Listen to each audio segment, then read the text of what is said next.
केला बेचने वाली चुड़ैल।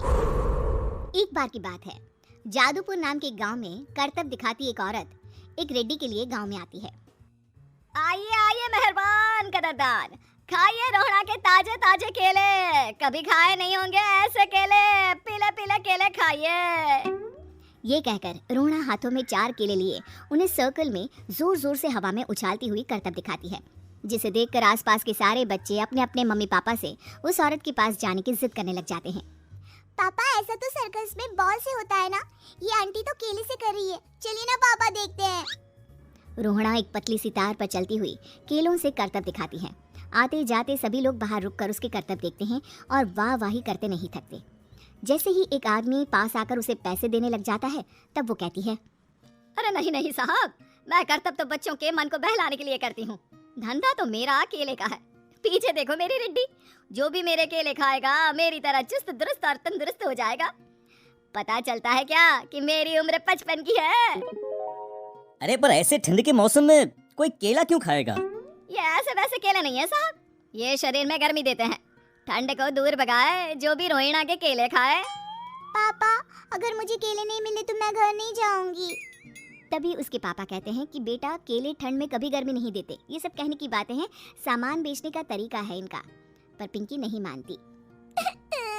मैं केले खाऊंगी। पिंकी की जिद के आगे नत्थू हार जाता है और उसे केले खरीद कर दे देता है। पिंकी खुश होकर केले घर ले आकर खाती है। अब मैं भी करतब करूंगी, कितना मजा आएगा, जादुई केले। पिंकी पहला केला खत्म भी नहीं करती कि वो बेहोश हो जाती है। दूसरे केले से एक काला धुआं आता है और रोहड़ा चुड़ैल बनकर बाहर निकल आती है। मेरे भूतिया केले बच्चे न खाए, ऐसा हो ही नहीं सकता। जादूपुर वालों, कब तक बचोगे? आ गई हूँ मैं रोहड़ा, जिसका कोई नहीं कर सकता सामना। रोहड़ा पिंकी को गोद में उठाकर काले धुएं में कहीं गायब हो जाती है। शाम के वक्त नत्थू घर लौटता है और पिंकी को घर में ना पाकर उसकी माँ से कहता है, माँ पिंकी कहाँ है? अरे बेटा, उसे तो तू सुबह करतब दिखाने ले गया था ना, फिर कहाँ वापस आए तुम दोनों? मुझे लगा तू उसे अपने साथ मंडी ले गया होगा। हे भगवान, मेरी बच्ची कहाँ गई? मैं उसे घर ही तो छोड़कर गया था माँ। नत्थू गांव के घर कोने में अपनी बेटी को ढूंढता है, पर उसे वो कहीं नहीं मिलती। परेशान होकर आके रो रो कर नत्थू हिम्मत हार कर घर लौट आता है। अगली सुबह रोहड़ा फिर से करतब दिखाने आती है और इस बार पिंकी की तरह रोनी केले खरीद लेता है। 50 रुपए दिए थे पापा ने, सारे पैसों के मैंने केले खरीद लिए हैं।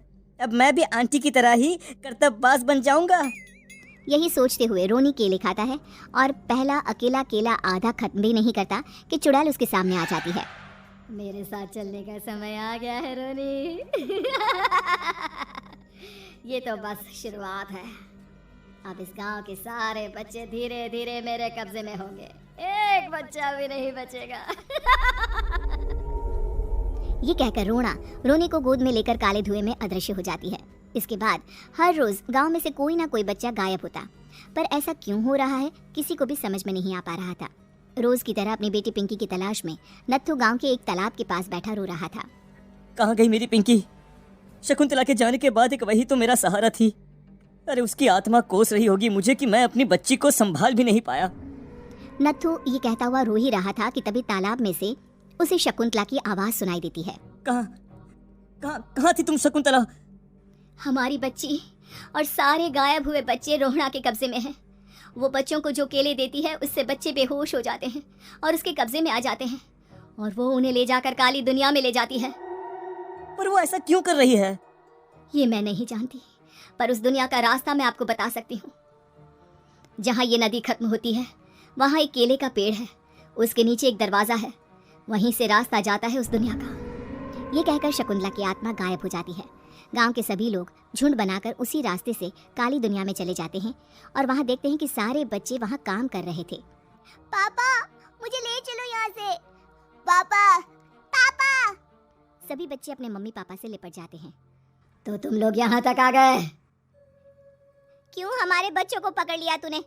तुझे शिकार ही बनाना है तो ले, हम सब आ गए हैं, हमें खा ले। नहीं, मुझे बच्चे चाहिए, मेरे बच्चे के बदले तुम लोगों के बच्चे। क्या मतलब? मैं इसी गांव में रहने वाली एक औरत थी। केले की चोरी के इल्जाम में मेरे बेटे को गांव वालों ने इतना मारा कि वो मर गया। उसी दिन मैंने ठान लिया कि गांव वालों का भी वही हाल करूंगी। कुछ दिन बाद बेटे के चले जाने के दुख में मैं भी मर गई और मेरी भटकती आत्मा एक चुड़ैल बन गई। और फिर मैंने बदला लिया तुम सबके बच्चे छीनकर। बर्दाश्त नहीं कर पाए ना, सोचो मुझ पर क्या बीती होगी। हमें माफ कर दो रोना, पता नहीं है किसकी गलती थी पर हम सभी माफी मांगते हैं। हमारी खुशियाँ लौटा दो, तुम भी तो एक माँ हो। गांव वालों की बात सुनकर रोना का मन पिघल जाता है और वो बच्चों को छोड़ देती है। उसके बाद काली दुनिया बच्चों के लिए जादुई दुनिया बन जाती है। अब कोई भी कभी भी वहां आ जा सकता था।